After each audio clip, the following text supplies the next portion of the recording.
There is something about paper walls that feels like memory. Thin, glowing, slightly brittle. They don't quite keep the world out, not completely. You won't find battle cries or palace conspiracies here. Just perfume on the air, sleeves heavy with embroidery, and eyes that almost smile. They let in sound, scent, and shadows. The laughter of men after too much sake. The rustle of silk as someone stands from kneeling. The quiet clack of wooden sandals going somewhere. Nowhere. Or maybe just circling the same worn path. If you've ever sat near a paper wall at night, you know what I mean. It's not privacy, exactly. It's suggestion. A veil between the world you see and the one that flickers behind it. This story is like that. Something soft-edged, whispered, half hidden behind rice paper and the hush of long corridors. Tonight, we're stepping into the flower houses of Edo, Japan. Into the long nights and longer days of women who became illusions for hire. The ones trained to float like poems and vanish like smoke. That's okay. Let it. The goal here isn't to learn, not in the way school demands. It's to feel, to settle into a different heartbeat, to walk the warm wooden floors, to hear the hollow flute of a neighbor practicing past midnight, to sit behind a screen and wonder what's real. The Oiran, the high courtesans, and the women beneath them, nameless, layered in color, and rarely remembered outside the moated pleasure districts that once hummed just out of sight.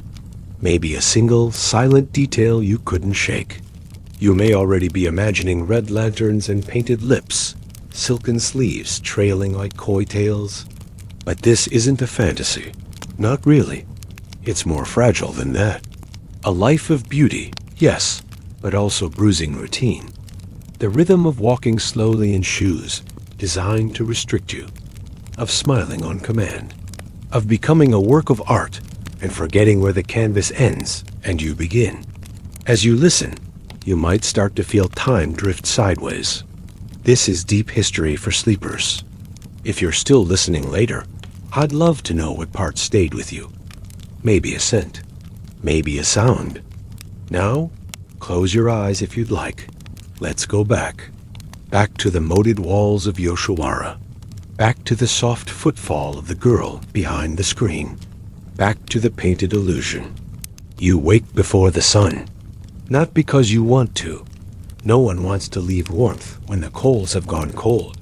But because that's how it has always been. You slide your feet from under the coverlet. The floor is cold, wood grained smooth from years of barefoot passage. You stretch your neck without thinking left, then right, until you hear the familiar pop.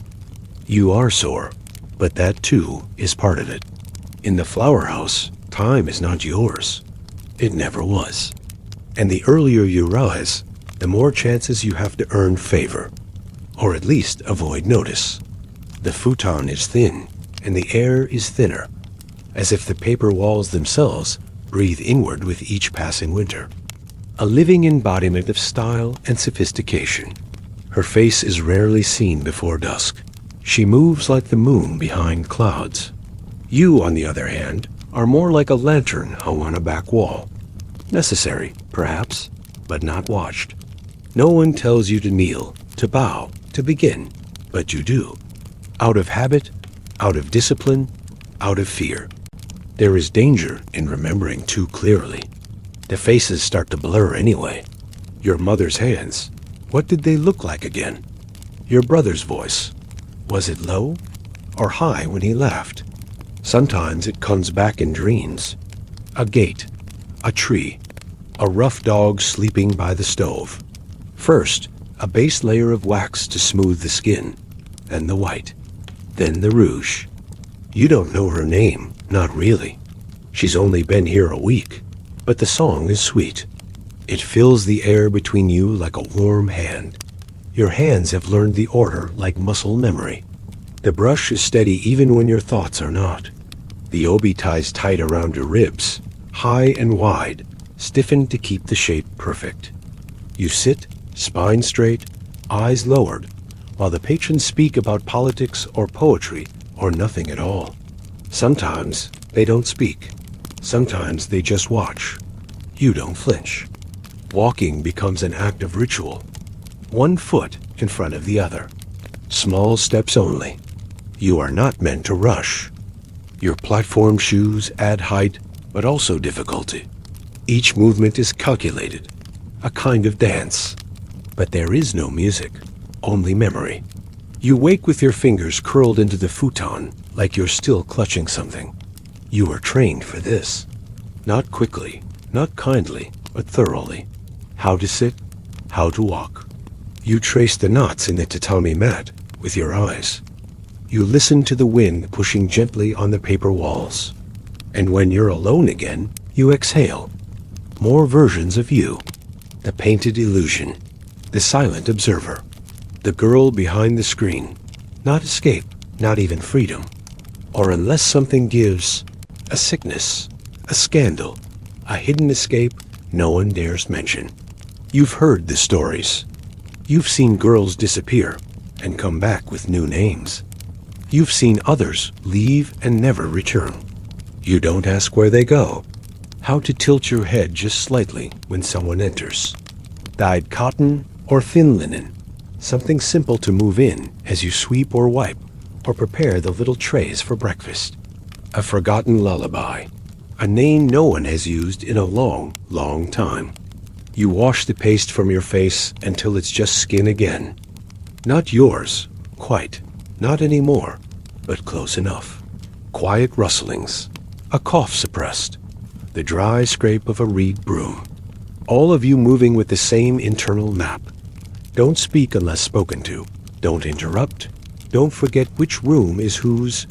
White paste, thick and cold, layered with care. It erases blemishes, age, identity. A girl in the mirror is not you. She's a figure from a scroll painting. She smiles slightly. Her eyebrows are shaped high, disinterested. Her lips red as persimmon skins, part just enough to hint at breath. A half-second of illusion, held in place with powder and will. There is a hierarchy here, even among the lower girls. Especially among the lower girls. Later, the layers will begin. Silks in deeper colors, more ornate weaves, obi belts that bind your waist with practiced, punishing snugness. But this robe, the morning one, is soft with use, faded at the sleeves. It smells faintly of plum vinegar and ash. You wear it like a second skin. How to pour tea with fingers light enough not to clink the porcelain. Your gestures must suggest grace, not effort. Beauty, not burden. Even as your back aches from holding still too long. Even as the makeup settles into every crease. You have not seen your face without paint in months. You might not recognize it now. The first robe of the day is plain, utilitarian. Outside, the corridors creak with others like you. At the top, there is the Oiran, not just a courtesan, but an artist. Not yet. Sometimes you wonder how long you'll be here. Years, probably. Unless you catch the right patron, the right break. As you kneel in the kitchen, counting rice grains into the steamer, you think about your old village. Not often, and not too deeply. And then you get up, and paint your face again. Makeup is armor. At least, that's how the older ones talk about it. The process takes time. Somewhere behind you, another girl hums quietly to herself.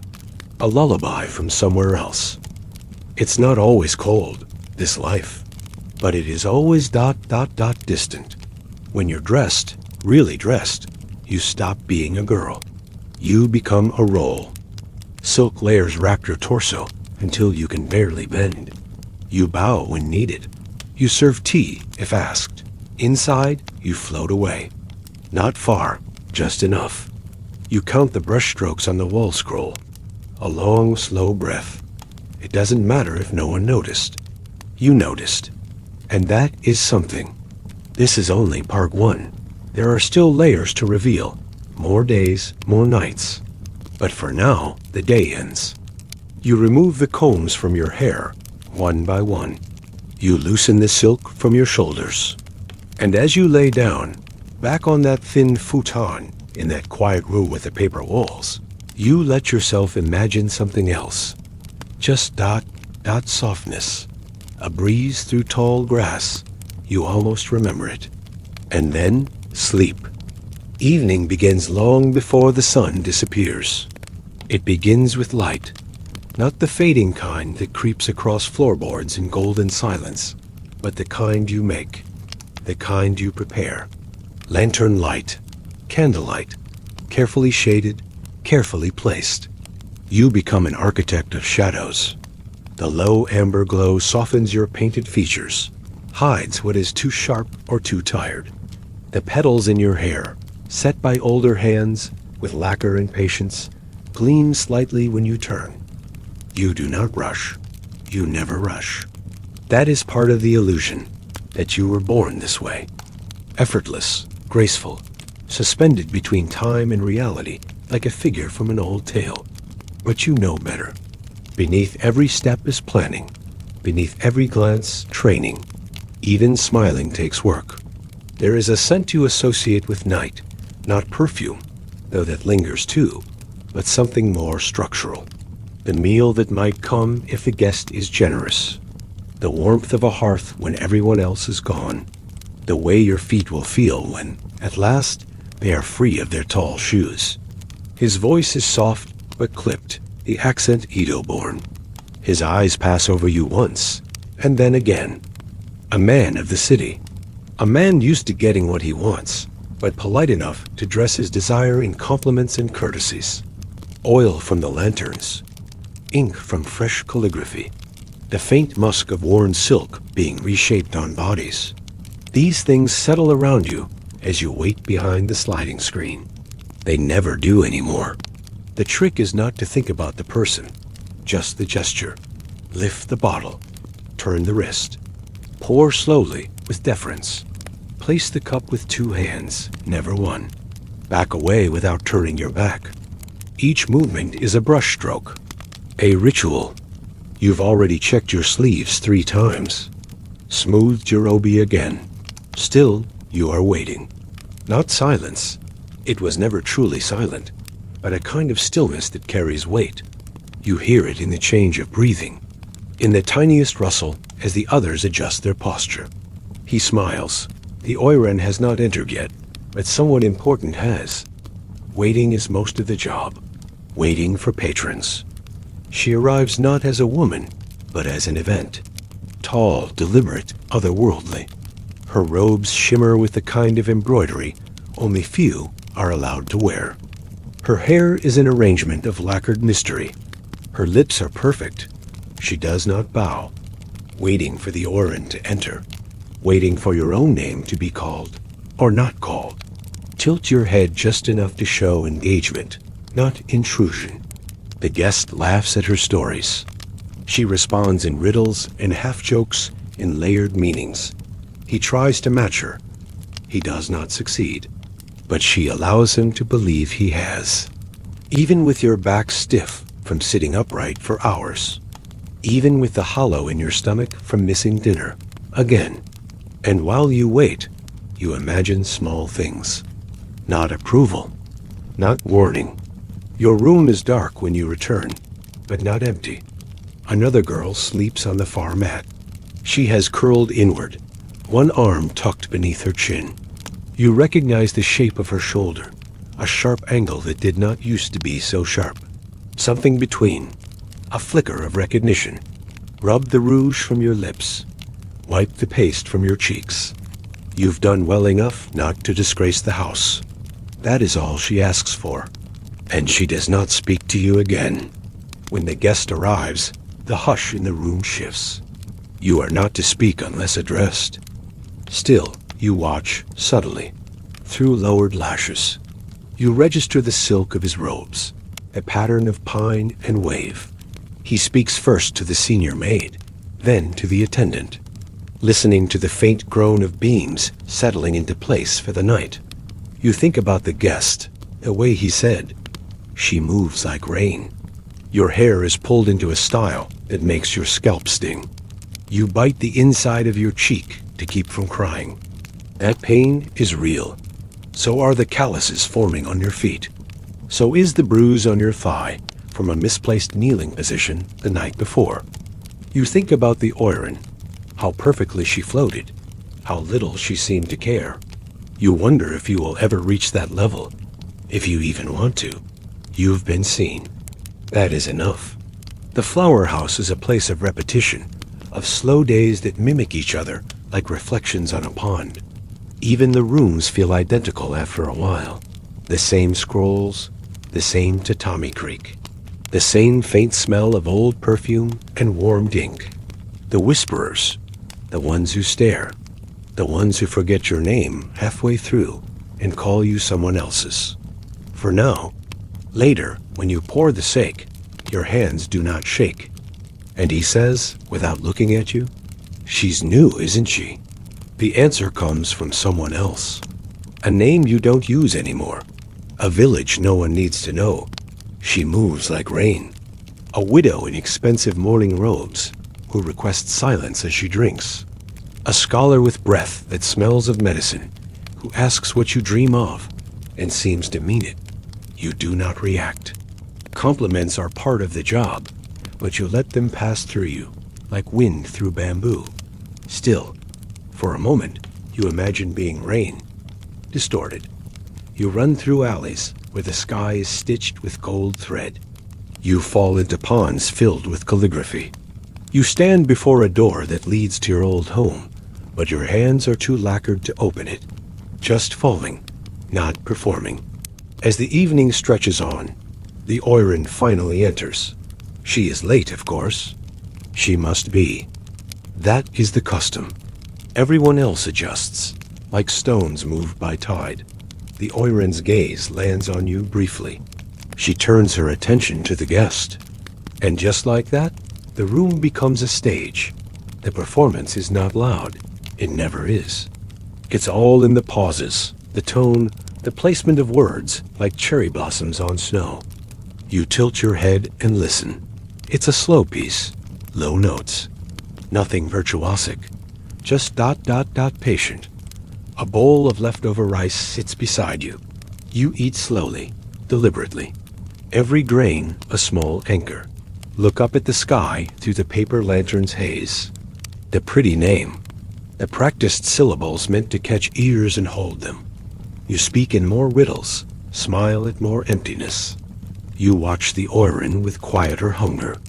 You no longer hope to be her. Not exactly. But you do hope to be less breakable. You've learned to respond without hesitation. The name feels like a costume too, but it fits a little better now. That, too, is part of the illusion. You play your part, quiet support. Refill the cups. Laugh when cued. It's a kind of dance. And you dance well? Hold it. It's light, warm from the boards, even with your feet numb in their sandals. A comb, wooden, carved simply, stained with age, not a housepiece. Someone's personal item, dropped long ago. You are dismissed near midnight. The Oiran remains.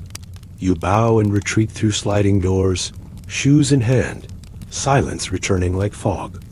She does not stir as you enter. You strip the silks off layer by layer, fold them carefully. The mirror shows a tired face. Not ugly, just tired. Just yours. Someone who still wakes up before dawn and still steps carefully through corridors of paper and silk. Sleep is slow to come. It always is. You lie awake, watching the shadows move across the ceiling. Rain does not float. It falls. You close your eyes. Try to remember what falling felt like. The carefree kind. Rolling down a hill as a child. Slipping on wet grass. Laughing without checking if someone was watching. You miss that sometimes. Not often. Just enough to make the forgetting harder. Morning comes again, and with it, ritual. Coals are stirred. Tea is brewed. Faces repainted. And yet ... you are still beautiful. That is the paradox. You are at your most invisible when you are most decorated. The guests see the silk, not the skin. The song, not the singer. The illusion, not the girl. you breathe and begin again. There's a rhythm to it now. Serve, smile, bow, wait, paint, perform, repeat, and still, somehow, the nights feel different. Some guests speak too loudly, others not at all. Some drink too much and leave early. Others linger. You start to categorize them. The laughers. You do not correct them. You never correct them. Correction is not part of the role. Every now and then, one stands out. A man with ink-stained fingers who leaves folded poems behind. You never answer truthfully, but you remember the question, and sometimes you do dream. Though the dreams are strange now. Even your dreams wear pink now. Even your sleep is a performance, but not always. Sometimes the stillness is real. You sit by the edge of the veranda after curfew, legs folded, bare toes resting on the cold stone. The garden is quiet. A wind chime clicks softly in the dark. Somewhere, a shamisen murmurs, someone practicing or perhaps playing to no one at all. You lean back on your palms. You exist, right here. Not a performance, not an illusion. Just a girl eating cold rice under a chime. And for a moment, that is enough. The days blur again. Your name is called more often now. Not the real one, the house name. Your posture improves. Your voice softens. You paint your lips in a fuller shape. You tilt your head at a more practiced angle. You laugh even when no one is funny. One night, while sweeping the corridor after hours, you find something lodged in a floorboard. You pick it up. There's no name. You do not return it. Instead, you tuck it into your robe and carry it back to your room. Later, when you sleep, you keep it near your futon, not for comfort, just so something remembers you, in case you forget yourself. You are the painted illusion, but you are also real. Your feet ache. Your hands are dry. You sometimes sing to yourself in a dialect you're not supposed to remember. You cry sometimes, but never during the day. And slowly you change. Not into the Oiran, not into someone's savior, just ... Someone else, someone steadier, but someone who remembers the girl underneath the paint, even if only in dreams. It gets harder to know what day it is, or what month. The seasons change, yes, and you feel it in the chill of the floorboards, or the heat that clings to the silk. But time doesn't pass in the flower house the way it passes outside the walls. It just circles, loops, folds over itself, like fabric being layered again and again. And you begin to live in rhythm, not chronology. Rise, serve, paint, perform, sleep, and do it again. And sometimes you think of it like a kind of prayer, a moving meditation, though no one here speaks of gods anymore, unless a customer brings them up. And even then they're talked about like poetry, not power. And there's something oddly peaceful in that, in not having to believe in anything outside of the room you re-in. Only the lantern as glow. The low table, the rustle of a robe, the sound of footsteps coming and going in their soft, slow way. And you begin to realize how deeply everything is choreographed. Not just the gestures, but the pauses, the silences, the way you look at the floor before answering, or laugh gently 2 seconds after a patron's joke. Never too soon, never too loud, always wrapped in silk and patience. And the discipline of this makes you strong in a way no one notices. Strong in the way bridges are strong, bearing weight without anyone looking underneath. And sometimes the younger girls ask you quiet questions in the morning, not full sentences, just fragments. Did he say anything? Or, did she come back? Or even just, you okay? And you nod, or you don't, but you always answer, somehow, even if the answer is just a shared glance across the courtyard, where the gravel path is always freshly raked, and the plants are trimmed just so. And everything looks perfect, but never feels permanent, because people leave. Of course they do. One night a girl is sleeping beside you, and the next she's gone. Maybe taken, maybe bought, maybe broken, and no one says much, just folds the bedding and puts it away, and for a while, you avoid that corner of the room, as if the air still remembers her breath, and you realize how much of this life is about disappearance, slow, careful, quiet disappearance of names, of families, of old dreams and secret thoughts, and you tell yourself it's fine. It's better not to think, better to focus on the little things. Tying your sash correctly, steeping the tea just long enough, keeping your voice low and lovely, and learning how to tell whether a guest is gentle or cruel within the first 5 heartbeats. And you become so good at these things that it feels natural, until one night something small happens, like a hand brushing yours too slowly, or someone using your old name in a whisper, and suddenly your body remembers all at once the firewood you used to split back home, the smell of your mother's soup, the muddy stream behind the shrine, and it's too much. It presses on your chest like a weight, and you excuse yourself, bowing too low, leaving the room with your face lowered so they don't see that you're not composed anymore. And in the corridor, you breathe in, out again, and you press your palm against the wall as if to steady the world. And you tell yourself it's fine. You'll paint over it, like always, because that's what the face paste is for. And when you return, you smile, and your hands don't shake, and no one knows what almost came loose inside you. No one knows you had to hold yourself together like old paper, delicate but firm. And the night continues, and the next one after that, and the next, and you find that you start humming as you work. Little tunes without words, half remembered or newly invented, and a few girls join in, humming too. And it's nothing special, but it's yours. And you start to see the same guests again, the ones who return, and some of them are kind, or at least consistent, and you learn to anticipate their habits. How one prefers jasmine tea, and another likes to watch you fold paper cranes, and you fold them slowly, delicately, placing them one by one in a small bowl.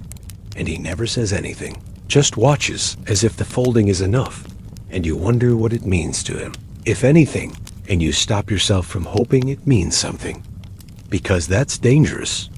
Hope, you've learned, is like perfume, strong at first, then cloying, then gone. And instead you focus on the origami itself, on the crispness of each crease, the sound of paper being shaped. And in the quiet of that task, you feel most like yourself, not the self from the village, not the self with the house name, but something in between. And maybe that's the only self that survives here, the one that floats between illusion and memory, not trying to escape, not trying to belong, just being, just lasting. And you think maybe that's enough. Maybe endurance is a kind of freedom too, because there's a strength in being able to keep doing this, to keep dressing, and painting and smiling and kneeling and rising, to keep offering the illusion without becoming hollow. And even though you don't write poems, not like the Oiran or the guests who leave them behind, you start to think in lines sometimes, quiet, slow-moving lines like, her hands were soft with ink and ash, or she moved through rooms like twilight. And you keep these lines in your head like folded letters, unopened but safe. And when the nights are long, or your body aches, or your face feels too heavy from paint, you repeat one of the lines to yourself, like prayer, like breath, and sometimes it helps, and sometimes it doesn't. But it's yours, and in this world where so little is, that matters. There is a certain hour just before dawn when the entire house feels like it's holding its breath. It's not quite morning, not yet, but the night has already released its grip. The lanterns burn low, some flickering out. The last of the guests have stumbled into their carriages or been carried out by discreet hands. You've made friends with her, in a way. She protects you. She's not afraid to be looked at. She knows how to breathe through pain. You paint her with steady hands, layer by layer, stroke by stroke. It's become a kind of meditation, a way to return to yourself even as you leave yourself behind. She performed each night, hoping to catch a glimpse of herself in the lacquered floor, until one day She danced so close to the surface that she disappeared into it entirely. Some nights you think of her, not because you fear the same fate, but because you understand the temptation. There is something seductive about being what others want, something quieting, something dangerous.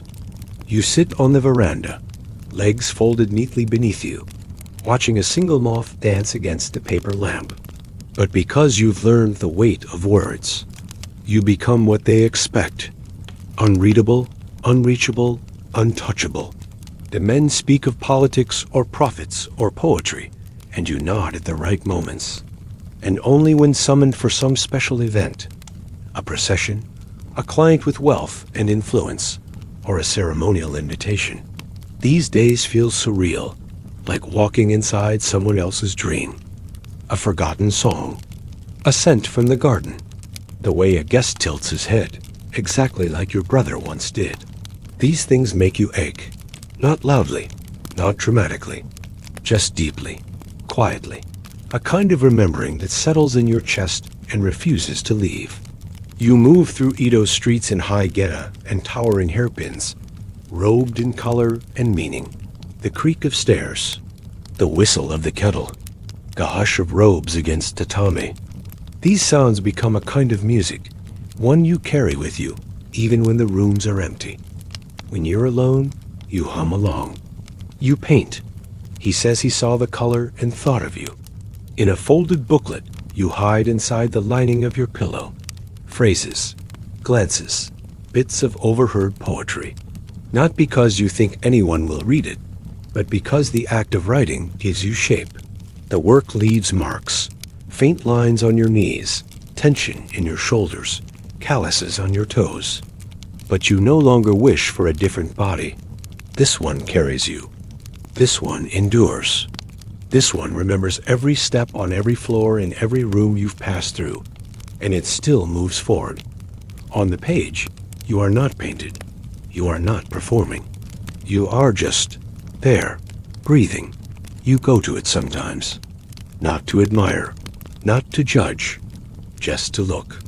You touch the glass lightly, trace the crack with your finger.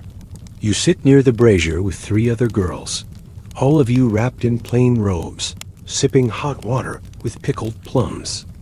No one speaks. The storm does the talking. It feels like a secret shared only among those who endure. You speak your name, your real one, under your breath. It echoes in your chest. Then you leave. You thank him. Bow low. Tuck it into your sleeve. Later, when no one is watching, you press it to your face and inhale. It smells faintly of vinegar and starch, but you keep it. It's panicking, beating against the beams. You climb quietly, barefoot, arms outstretched. It doesn't trust you, of course. Why should it? But eventually, it tires, rests in your hands. You hold it to your chest for a moment, feel the wild rhythm of its heart. Once, she even shares a cup of tea with you in private, a rare honor. You sit across from her, not as equals, but not entirely as servant and superior either. She speaks of the weight of beauty, the pressure of being adored. They don't see you, she says. They see what they want to see. You must never forget that. And then walk to the garden and release it into the morning air. You do not tell anyone. You simply return to your duties, hands still tingling. You serve, because the ache is not an enemy. It's just a reminder that you existed before this. That something soft still lives underneath. Children stare. Women glance away. Men pause mid-sentence. You are not a person. You are an event, a walking painting, a myth with feet. You do not pretend to understand it all, but you understand enough. Enough to see where their eyes linger, where their attention drifts, when to refill the cup and when to let it sit. You've learned that most people, even the powerful ones, just want to be listened to, or at least pretended to be. You are good at that, not because you lie, but because you listen. Too many can crack the air. Too few can drown a room. You speak only when necessary. A gentle correction, a whispered reminder, a quiet note of praise when someone gets the tea temperature just right. The younger ones watch you more closely than they speak. They notice your calm. They try to copy your stillness. You let them. And you are just a girl again, peeling hairpins from your aching scalp and soaking your feet in a quiet basin. Its wings are tired. You know that feeling. The ache behind beauty, the hush that follows performance. It could mean the house you left behind, the one with a leaky roof and rice paddies that flooded too early. Or it could mean this place, this house, this role, this name that isn't yours, but fits better than the old one ever did. You do not miss home. You miss being someone who could leave it. Her glances are shorter now, but not dismissive. Approving, perhaps. You are no longer new. You are part of the fabric now. Not silk, maybe. Something simpler, but woven in just the same. You are not waiting for anything. You are simply here, and for a moment, that's enough. Somewhere, water is boiling. Not urgently, just the slow, predictable pulse of another day beginning. You'll be called soon, or perhaps you'll rise without being asked. Your body knows what's required of it. The movements come naturally now. The tilt of the head, the smile without teeth, the pause before speaking. You're not sure when the effort disappeared. Only that one day, the gestures simply happened. The mirror doesn't surprise you anymore. That painted face, white as porcelain, mouth shaped like a plum blossom, is not unfamiliar. The other girls speak softly in the mornings now. You've become one of the quiet ones, not because you're shy. The Oiran sees it too, though she never says so directly. There is an old tale one of the girls likes to tell about a dancer who fell in love with her own reflection. And yet, it's also survival. You move through rooms like water now, filling the space without disturbing it. On rare days, you leave the compound, only under supervision, only in pairs. You do not speak. That is part of the charm. Instead, you look straight ahead, past the shops, past the river, past the moment itself. Then you return. The doors close behind you. The colors come off. The dream fades. Still beautiful. Still tired. The girls sometimes ask if you miss home. You do not answer right away, because home is a complicated word. There are nights when the world feels thinner, like you could tear a hole in it and slip through. And still, you dress. One guest brings you a gift, a hair ribbon dyed with crushed peony petals. Not expensive, but chosen. You begin writing things down. Just small things. You start to notice the sounds of the house in a new way. Once, you find a bird trapped in the rafters. A small thing, wings dusted in ash. That night, you dream of flying. The Oiran begins to rely on you more. Not for performance, not yet, but for preparation. She trusts your judgment, asks your opinion. You nod. You already know. And she sees that you do. Your body changes. Stronger in some places, thinner in others. There is a mirror in the dressing room no one uses. Cracked, fogged, forgotten. One day, it rains hard, thunder echoing across the roof tiles, wind slapping the shutters. Guests are scarce. The house is quiet. The youngest girl, barely 13, leans her head on your shoulder. You let her. You don't tell her that the world won't get easier, but you don't tell her it gets worse either. It just continues. And so do you. The Oiran and the broken fan. There is a kind of silence that lingers in old stories, especially the ones whispered down alleyways, rather than written in books. They cling not to the shouts of history, but to the quiet gestures.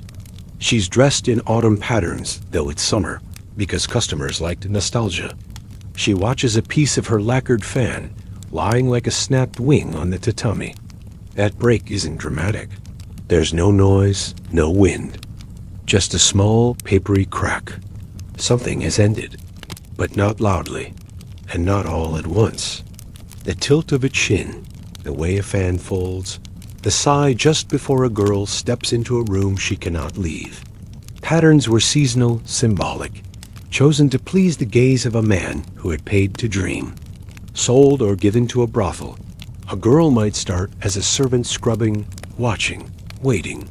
Then she could become a komuro, an attendant to a high-ranking courtesan. Their lips did the work a small twist, a perfect bow.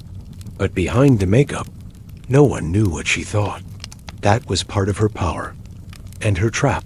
She came from a fishing village near Niigata, a cold place. The brothel invested in her, bought her robes, arranged her teeth, taught her to write. She had the kind of beauty that sold well, but didn't intimidate. Soft cheeks, long neck, eyes that never quite met yours. By 19, she was Oiran. Her mother died when she was 6. Her father drank. One day, a man came with silks and promises. Men came from other provinces just to hear her laugh, which she did rarely. Her laughter was said to sound like bell-soft ones, far away. She wore kimonos embroidered with cranes. She recited poems by Basho with a flick of her fan. Others claim she disappeared. A few believe she became a nun. But it's just as likely that she faded, slowly, within the house. What makes it linger is how quietly it all seemed to happen. But somewhere, in the margins of a merchant's diary, or tucked into a creased letter, she still exists. Like the sound of a fan folding shut in the dark. No rebellion, no fire, just a shift. A broken object, a woman withdrawing. That's how many of the Oiran stories end not with scandal, but with a dimming. They were legends only as long as someone looked at them. When the gaze moved on, they faded into silk and smoke. That her popularity waned, her beauty dulled, and she was replaced by younger girls with fresher smiles and brighter fans. But the higher she rose, the more she realized there was no exit. Prestige wasn't freedom. It was a prettier cage. She was too young to know what any of it meant. By 12, she was already in Yoshiwara, carrying towels for older girls and dreaming about food more than futures. Clients paid for her mystery, and she lived inside it. If she revealed too much, they turned away. If she revealed nothing, they came back. She learned by following mimicking gestures, copying turns of phrase, listening to songs behind sliding doors. It wasn't valuable, but it had been with her for years. Something in her face shifted. Her attendant, a girl named Kiku, asked if she wanted a new one. Aiheim said no. She held the fan in her lap for hours and didn't speak. Only if she showed exceptional promise, beauty, grace, cleverness was she trained further. Singing, dancing, poetry, calligraphy. She studied like a monk. It became shorter, sadder. No more fireworks or moonlit rivers. Just wind, stone, memory. One poem, preserved in a customer's journal, reads, "But her temple was the pleasure house. Her obi, the wide sash, was tied at the front, not the back. This made her different from Geisha. It also meant she couldn't dress herself. Someone else had to wrap and knot her into place. The obi in front was also a message. She was available, but only to those who passed the tests, paid the fees, and waited their turn. Geisha were entertainers, skilled in dance, conversation, music. The Oiran were something older, something more elaborate. Others like a warning. The weight of it pulled at their scalp all day. But the footwear they wore, the towering black-lacquered geta meant that walking was labor. The procession of an Oiran down the street of Yoshiwara was a rare event, almost ceremonial. Her attendants walked ahead and behind. Her name meant Love Princess, and it was probably given to her by the brothel. Her real name was gone, like many before her. The fan was a gift, or a bribe, or maybe just a decoration she'd grown attached to. She held it often when she recited poems. When it broke, it wasn't the fan that made her weep, but something else it reminded her of. Her robes trailed. She moved slowly, not from elegance, but because she had no choice. Not sunrise, but earlier. Quiet as the city still dreamed, the brothel woke in layers. There were girls in training already kneeling at cold basins, splashing their faces to chase sleep. The Oiran, higher up, were prepared by others, painted not just with colors, but with symbols. The red lines around their eyes meant erotic sophistication. The white face was not to beautify, but to erase. It turned them into something otherworldly. Not quite woman, not quite ghost, something in between. They could never lie flat to sleep. Their pillows were little wooden blocks. If they rolled off in the night and flattened their hair, they were punished. Beauty was a discipline, not a delight. They lived in the upper tiers of the pleasure districts, far removed even from the noisy tea houses. Getting to them required crossing layers of rooms, screens, eyes, and thresholds. They were the elite among courtesans. But with that title came a burden that beauty could not soften. The story of the Oiran Japan, as highly trained courtesans of the Edo period, is not just about beauty or elegance or fame. It's about layers of paint, of silk, of expectation, of sorrow. And it begins, in a way, with something very small. A fan, broken at the hinge. You might imagine her there, under a paper lantern's tired glow, long past midnight. Her body still, her kimono stiff with weight. Oiran were not geisha, though time has blurred the lines for many outside Japan. Their hair alone took hours. It wasn't just arranged, it was constructed. Wire, wax, oil, smoke. Some Oiran wore their hair like a crown. Each morning began in half-light. Their clothing was performance. A single kimono could weigh 20 pounds. The path to becoming Oiran was long. It began in childhood. The Oiran didn't walk like ordinary women. Their steps were slow, almost gliding. Their toes pointed slightly inward in the old style. Some said the Oiran never smiled with their eyes. The broken fan belonged to an Oiran named Iheim. At least, that's how she was remembered. There are few records of Iheim's life, but enough scraps exist to piece something together. Her ascent was unusually fast. By 15, she was already performing shamisen duets and composing verse. Iheim was popular. One evening, after entertaining a daimyo's nephew, she came back to her chamber and found the fan cracked where the hinge met the ribs. From that night on, her poetry changed. Crack of lacquer wood, and the night folds inward too. Fans and hearts don't last. No one knows what happened to her after that. Some say she was bought out and taken to Kyoto. The story of Iheim is not special in its sorrow. And yet, her poem remains. A tiny crack in the polished surface of a world built on illusion. You might not find her in textbooks. Painted lanterns, painted lives. The city of Edo breathed in its own rhythm, slower than the ports, quieter than the battlefields, but restless in its own way. Its walls pulsed with commerce and conversation, but behind those wooden facades, there was something more ritualistic taking place. You entered as though into a playhouse, with the understanding that the world beyond its borders would be paused for a while. People called it the floating world, or Yukio, a place of fleeting joys, distant from the burdens of duty and time. But of course, not everyone in that world was floating. But the Oiran had been taught how to listen, how to tilt her head just so, how to let silence linger in ways that made a man feel profound. One merchant even named a type of lacquerware after her crimson red with gold flecks. She did not speak often, but when she did, the room leaned in. Some say he was already married. Others think he was sent to spy on the house, perhaps to gather information about the daimyo who frequented it. But Iheim never spoke of him. After his visits, she was quieter than usual. She had become a proper apprentice, studying dance and song, preparing for her own rise. But she stayed close to Iheim, even as others moved on.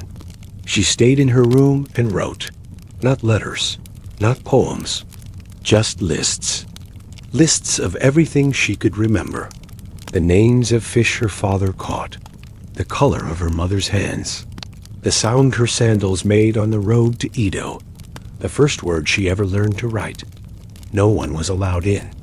She burned the pages one by one each night in her brazier, watching the ash drift through the cracks in the window. One evening, Kiku asked her why she never left, why she didn't accept the offer from the merchant in Osaka, who'd promised her land, servants, and a life of comfort. She took clients again. She walked slowly through the streets, her towering geta clacking like distant drums. Her sleeves trailed, her face unreadable. On this final walk, the streets were quieter than usual. Some say she simply changed her name and began again as a servant in a temple. But the broken fan was found in her room, still cracked, never repaired. A single poem inked along its rib. A few older men watched silently. The girls of the house peered through the screens. No one knew it was her last. Perhaps not even her. But something had shifted. She later wrote that Aiheim's scent was like plum bark and old ink. That she walked with a weightlessness that day, as though the geta had grown hollow. As though the city could not quite hold her anymore. She no longer painted her lips quite so red. She no longer bowed as deeply. Her poems grew sharper like thin ice underfoot. One, found scribbled on a screen after she left, read. Aiheim replied with only 3 words. I have windows. Kiku didn't understand then, but later she would. Her poems, for a time, returned to themes of water, dusk, and waiting. Paint peeled from corners, yet it was still elegant in candlelight. Still full of murmurs and laughter and footsteps. The Oiran rooms were kept immaculate, but even there, time crept in through the paper walls, through the smell of damp wood, through the loosened knots of a silk obi at the end of a long evening. She could recall a line of verse and place it precisely where it softened a boast or uplifted a dull evening. Her clients rarely remembered what they said to her, but they remembered the way she made silence feel less lonely. That was the art. She reflected what he needed to see. It was performance, all of it, yet not entirely untrue. He was not young, not old. A scholar, perhaps. He carried a book with a cloth wrap and did not drink. He asked to hear Aiheim play shamisen. He asked what poem she loved best. She sent a message. I have forgotten the sound of paper. He left the inkstone behind and never returned. It was found years later, wrapped in a cloth embroidered with the moon. She answered without lifting her eyes. The one I've never written. He nodded and left. He returned 3 times after that, always quiet, always observant.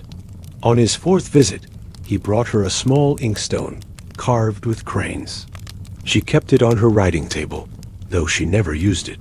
The best performances always carried a sliver of something real. Some were anchored so deep, they couldn't rise. The house displayed her fan in a glass box when she wasn't using it. Clients requested her like one might request a fine painting or a rare tea, but fame had its own erosion. And Aiheim felt it, slowly. Her hairline receded ever so slightly. Her fingers ached in the winter. Younger girls were arriving louder, hungrier, easier to please. The pleasure quarters were not merely sites of indulgence. They were mirrors. Candlelight flickered behind screens. Oil lamps swung in the warm breeze, releasing the faint scent of smoke and plum.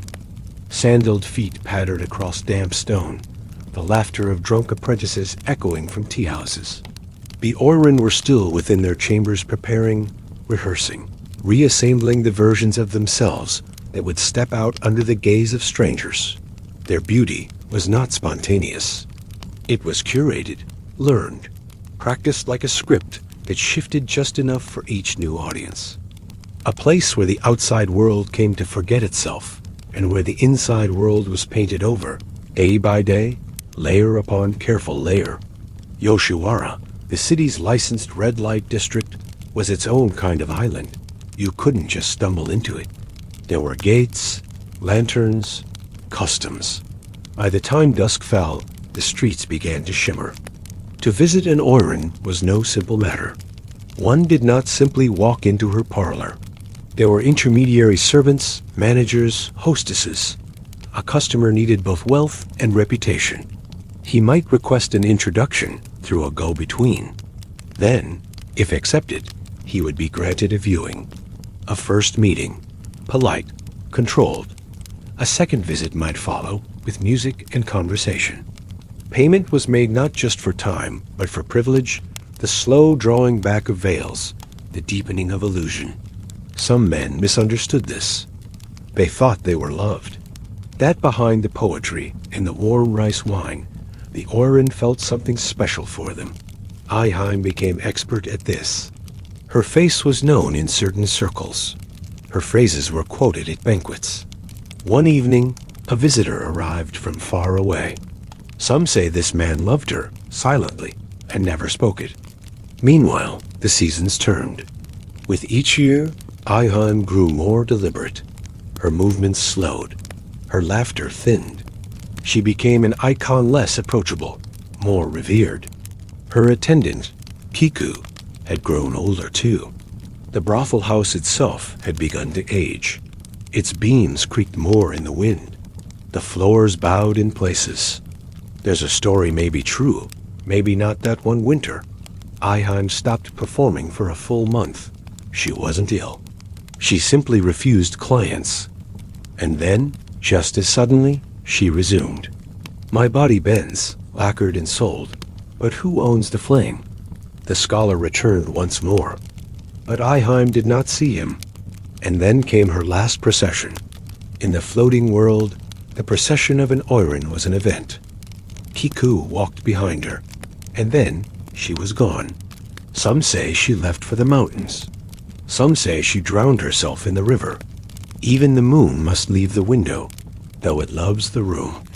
The courtesan and the clock time was not something counted in Yoshiwara by hours or bells, but by scent and silence, by the angle of a lantern's flicker, or the moment when music stopped echoing down the corridor.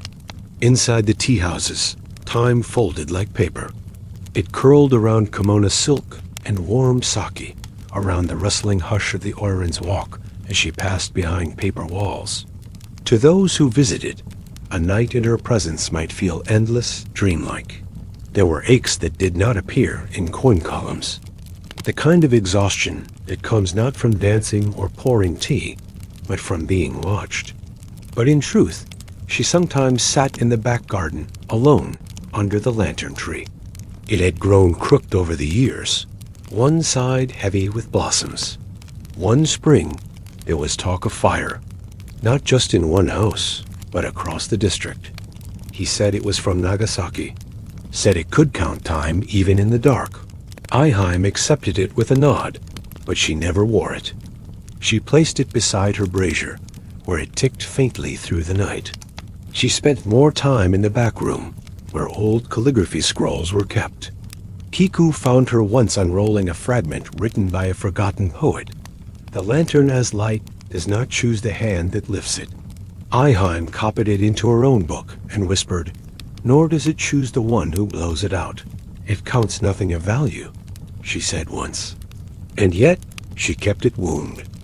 A quiet man with tired eyes. He had brought no gift, no fanfare. He spoke very little, but he asked a strange question.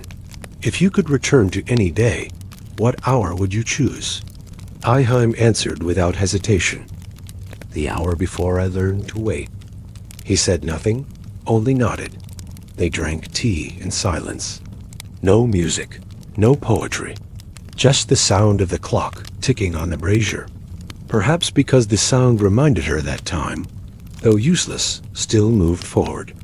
Then, for the first time, she opened the inkstone the scholar had once gifted her. She ground ink, dipped her brush, and wrote a single phrase on the back of the cracked fan. Then she folded it closed, placed it gently on the table, and rose to her feet. Fires were common in Edo wood, and paper made perfect fuel. But this one came close. The wind had shifted. Smoke curled into the pleasure quarters. The clients were delayed. Eihheim was preparing her face, slowly. She paused with the brush in her hand, halfway through painting her lips. And then she turned to the mirror and just looked. Not at the makeup, not at the balance of her features, but deeper, as though she was trying to remember what her face had looked like before it learned to smile for strangers. She stayed like that for a long time, and then finished painting. Eihheim stood at her window that night, watching ash settle on the garden stones. She did not speak, but afterward, she began wearing a sash embroidered with crane symbols of long life and flight. No one asked why. She would sit there with a single cup of tea, watching the shadows sway against the wall. Kiku once brought her a blanket and found her whispering lines of a poem to herself, words not meant to be remembered, just released. From smiling when your ribs hurt, from remembering not only your own lies, but those of every man who's tried to tell you he was different. When asked, she said, "A new fan makes new promises. This one has already broken them all." And still, she used it, during dances, during quiet conversations. Its fracture became part of the performance, a symbol of something only she truly understood. And clients, ever eager to assign meaning, would comment on it, ask if it meant she'd been hurt, or if it stood for lost love. She would only smile. Let them imagine what they wished. That was part of the art. These were the invisible burdens of the Oiran. Beauty was only half the labor. The other half was the performance of being untouchably perfect, even as everything beneath the paint cracked with time. But to the women who lived within it, time was precise and merciless. In the hour before a client arrived, she would fold herself into a waiting silence. Back straight, hands folded, breathing shallow but measured, a statue in silk. Some found it eerie. Others found it calming. But Kiku once asked her how she stayed so composed. Eihheim answered, "When you cannot walk away, stillness becomes a kind of escape." She rarely explained her sayings, but Kiku understood eventually. Stillness was a form of rebellion. It denied the world your movement, your reaction. It made you unreadable. You learned its cost. You wore it like lacquer-shining, rigid, covering what you no longer had. They kept records and ledgers. But within the quarter, the rituals stayed the same. The same songs, the same dances, the same painted faces. Time looped like a silk ribbon. A client who first visited at 20 might return at 30, graying at the temples, and still expect the same smile from the same woman. And she would give it, because that, too, was part of the illusion. That time paused for those who could pay for it. Neat, thin writing marked every expense. Perfumes, hairpins, the price of new obi, the cost of rice and firewood, and more quietly, the debt. It was always there, stacked like invisible stones behind the beauty. When a girl entered the brothel, whether by sale or inheritance, a sum was written beside her name. That sum was meant to be paid back through appointments, gifts, entertainments, but it grew like ivy. The more she gained fame, the more she owed, because fame came with robes, jewels, tutors, servants. And each of those was added to the sum, layer upon layer, until the weight of the debt far outgrew the value of her time. Eihheim had learned to read those ledgers early. She asked to see her accounts every new moon. Others found that odd, but she did not fear numbers. She treated them as one treats a familiar storm unwelcome, yes, but predictable. She would sit with the madam, look over the tally, and say nothing for long moments. Once, she remarked, "When I was a child, my father said fish don't count the lines in the net. I wonder if we should." The madam did not answer. The ink dried, the page turned. There were rumors that Eihheim kept a second set of books, private ones. Not of debts, but of favors. Gentlemen who had made promises. Gifts pledged but never delivered. Moments when someone slipped and showed their true face. She never mentioned it aloud, but those who served her said she had a box beneath her writing table. And sometimes after her clients had left, she would open it, write something slowly on a folded square of mulberry paper, and place it inside. But no ledger could measure the true cost of her work. The younger apprentices often marveled at how still Eihim could sit. There were rare nights when Eihim did not perform. The madam would tell the clients she was unwell, or tending to a distant relative. The seasons passed differently inside Yoshiwara. Outside, the world changed quickly. New rulers, new roads, foreign ships on the horizon. But even within that loop, the world intruded. A month later, a client brought her a strange gift, a timepiece, Western-made, with small ticking hands and a silver chain. There is a memory Kiku would later write about one she called the mirror hour. It was a quiet afternoon. Rain had begun to fall, soft and even. The fan remained on her table, still cracked. She never replaced it. In the final days of that summer, things began to shift. Eihim stopped requesting new robes. She gave away her perfumes. That autumn, she took one final client. He was not wealthy nor famous. After he left, she sat for a long time. No one saw her leave.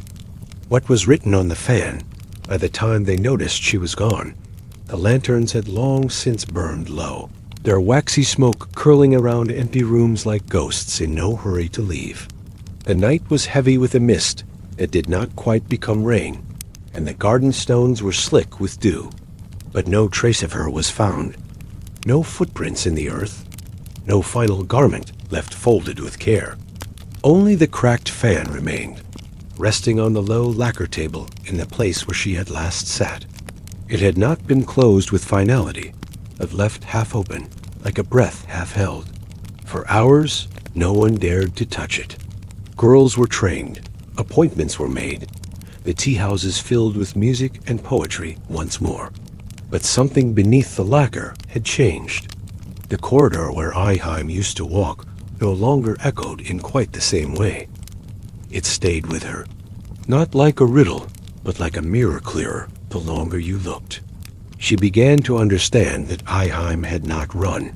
She had rewritten the ending, refused the performance. In a world where women were named by others, shaped by others, and displayed for others, she had taken one final moment to name herself. But among the women of the quarter, her name remained, not spoken like a prayer, but like a fact. Proof that escape did not always require windows. That to vanish was not always a tragedy. And that sometimes, the softest acts, the writing of a single sentence, the choice not to speak, could echo far longer than applause. The garden seemed to bloom more slowly, and in the dressing room, her seat remained unclaimed. When Kiku finally left the brothel, years later, she took it with her, wrapped in red cloth. She never showed it to anyone, but in her own home, in a small room where the wind played against the shoshi in winter, she kept it on a shelf beside her inkstone. And on certain days, when the sky was just gray enough, and the air smelled faintly of camellia oil and ash, she would open it again, and read, not out of reverence. Yoshiwara was not sentimental, but because none who tried to take it stayed long. Each left with vague unease. Too quiet there, they would say. Or, the mirror's wrong in that corner. It became easier to avoid it altogether. Even the madam, usually brisk and unmoved, stood with her arms crossed tight, lips thin as reed paper. She grew into her own name, her own grace. But she never wore her hair in Eihim's style, and she never touched the cracked fan again. He asked after her with a smile that hoped not to be disappointed. When told she had vanished, he grew quiet. Then he nodded. "That's fitting," he said. She always knew how to leave a room more real than she found it. He left a small scroll behind, tucked into the wall niche of her former chamber. It read, "Even silence has a voice, if you know how to listen." Instead, she placed it inside a silk pouch and hid it beneath the floorboards of her sleeping room, where it rested beside a few other forgotten relics. A chipped comb, an old flute reed, and a folded paper crane stained with rouge. These were not offerings, just fragments, pieces that had once meant something to someone, now left behind without ceremony. She was not the sort to run, someone whispered, but neither was she one to ask permission. Aiheim's absence was not loud. It did not shout or clatter. It arrived as a stillness too quiet to ignore. At first, Kiku thought she had simply moved to the west parlor, or perhaps the back corridor where old robes were stored. Others believed she had followed a lover into obscurity, or boarded a ship disguised as a merchant's wife. There were those who said she had never left at all, that she had simply stepped sideways into legend, and now lived only in the folds of paper screens and the seams of old kimonos. But none of the theories stuck, and in time, even the whispers faded, like perfume from an empty sleeve. But as each room revealed itself to be empty, a new hush settled over the house, one that even the birds outside dared not interrupt. A madam was called. Servants fanned out.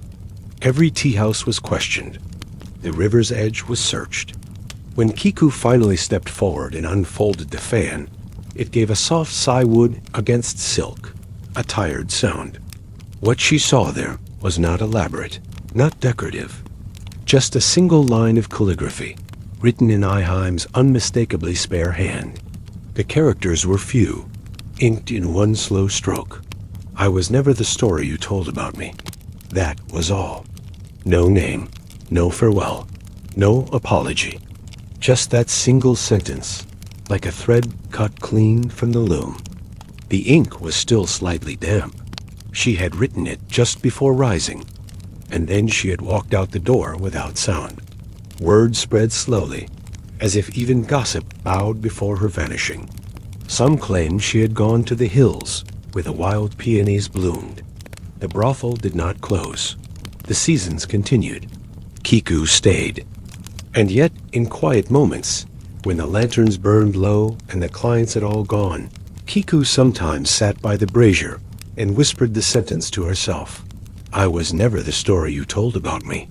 Years later, a poet who had once visited Aiheim came back through Yoshiwara, now bent with age. The scroll was never removed. Aiheim's legend did not grow loud. There were no ballads, no kabuki dramas penned in her name. The cracked fan aged. Its silk faded, but it never tore further. How a pleasure district became a prison. There is something strange about walls built for beauty. When they are new, they frame the world with elegance. They guide the eye, offer privacy, promise exclusivity. But when they endure for too long, when too many eyes have passed between them, too many footsteps have worn the stones smooth, they become something else. The layout followed a rectangular plan, surrounded by canals on three sides, with a single point of entry, tightly monitored. Inside, streets were carefully arranged, lined with tea houses and brothels, shops selling combs, incense, silk. Others simply vanished from the record, buried beneath euphemisms, returned to her village, or sent away for illness. It's hard to know what happened to them. The records were precise, but never emotional.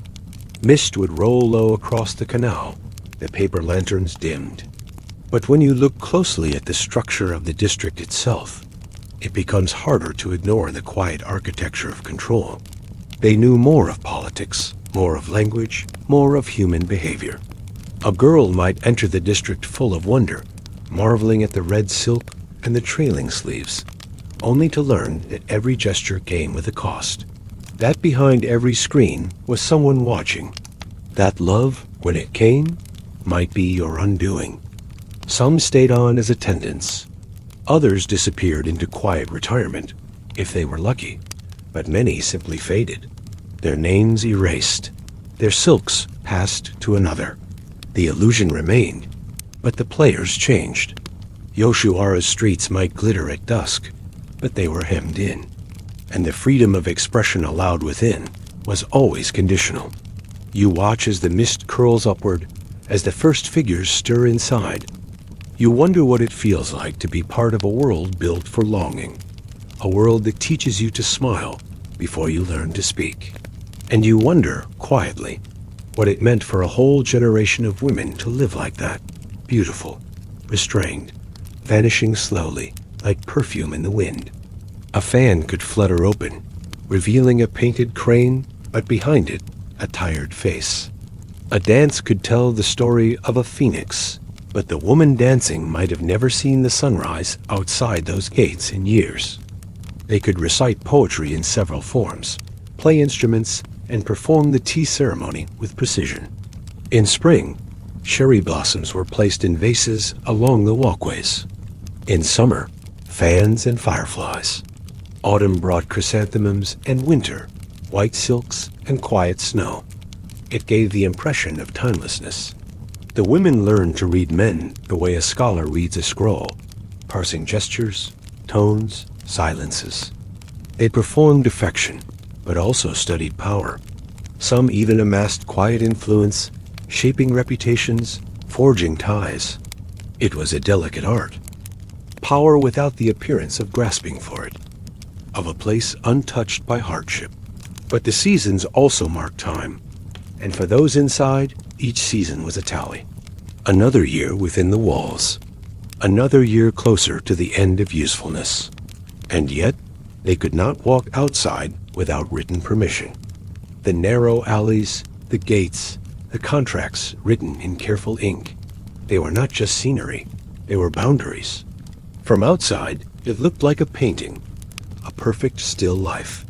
But from within, women were already sweeping the steps, arranging their silks, preparing again to become someone else. There was no such thing as waking slowly. The dream began again each morning, but it was never truly yours. Everything you needed to create a temporary world. But the gates locked at night, and women were not allowed to leave without permission. To most of them, Yoshiwara was not just where they worked. It was where they slept, wept, aged. They began to hold the scent of ghosts. In Yoshiwara, the walls were made of lacquered wood and layered screens, paper doors, and watchful gates. A wealthy client might buy out a courtesan's contract, promising her a life of ease. But the roles shifted slowly, and she might soon find herself kept in a different kind of room. No longer painted, no longer desired, just possessed. Others fell in love with those who could not afford them, caught in the ache of possibility. The irony was sharp. They lived in a place full of men, and yet, often, they were terribly alone. The sound of sandals brushing across the path echoed not with joy, but with the faint rustle of caution. It was a place designed to shimmer, to draw men in with color and softness, but the longer you looked, others wrote poems in secret, describing the cherry trees, not as symbols of fleeting beauty, but as witnesses to their endurance. They hid messages in hairpins, painted longing into their fans. The illusion might be choreographed, but small truths slipped through the cracks like light through a screen. The more you saw something else, the rigidity, the routine, the quiet desperation that settled like dust in the corners. You might have passed through the great gate at night, when the lantern swayed, and the air held the warmth of breath and sake.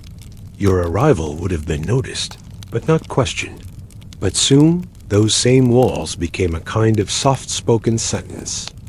While the outer world saw art and refinement, poems written in smoke, dances that mimicked the changing seasons, the inner world lived on schedules, debts, and contracts. Girls were bought as apprentices, some even before they could read or write. They were trained in all the refinements: calligraphy, music, conversation, fashion. Their voices had to be gentle, but clear.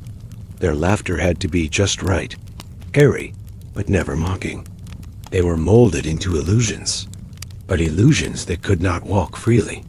Men came and went freely, merchants, samurai, curious pilgrims. But if you had come as a girl, perhaps 12 or 13, your arrival would not have been so light.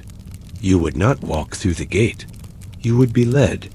Your name might have been called once or twice as you turned for one last look behind you.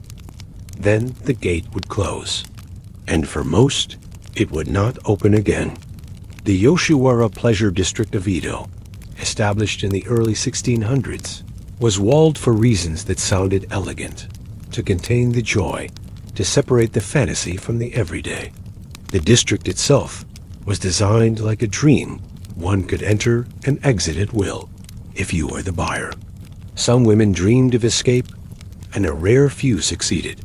But even then, escape didn't always mean freedom. The punishments for attempting to flee were quietly cruel. A girl caught trying to climb the gate might be shamed, her hair cut, her name erased from the house registry. And yet, even within the walls, life found its small rebellions. Some women formed deep friendships with each other, silent alliances that softened the nights. Visitors would often speak of how peaceful Yoshiwara seemed in the early morning, just before the gates opened. It's tempting to romanticize the lives of courtesans, to focus only on the elegance, the fans, the poems, the slow movements. Some historians have called Yoshiwara a velvet prison.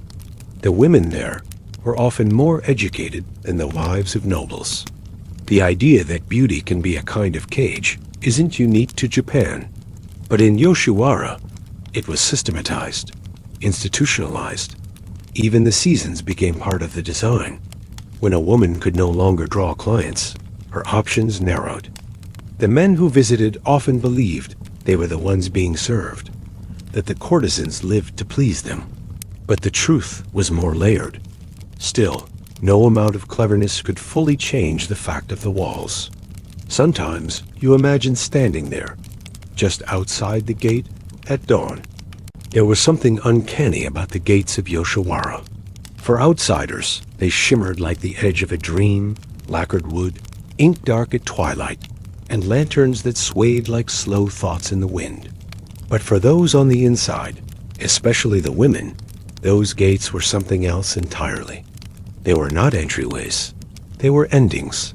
And they did not open for just anyone. For most of the girls brought into Yoshiwara, they would not swing open again for years, sometimes decades. And sometimes, never again at all. A flower house girl, especially a young one just arriving from the countryside, would first notice how the gates closed behind her with a softness that belied their finality. A few even managed it, bought out by a lover, or saved by family, or perhaps even aged out slowly over the years. But most stayed. The reasons were not always visible. Some did not leave because they had no one waiting outside the gates. Some stayed because they had learned no other trade, and no other street in Edo would pay them for their poems or their painted lips. They saw the exquisite performance of the Oiran, the practiced wit, the elegance, the allure.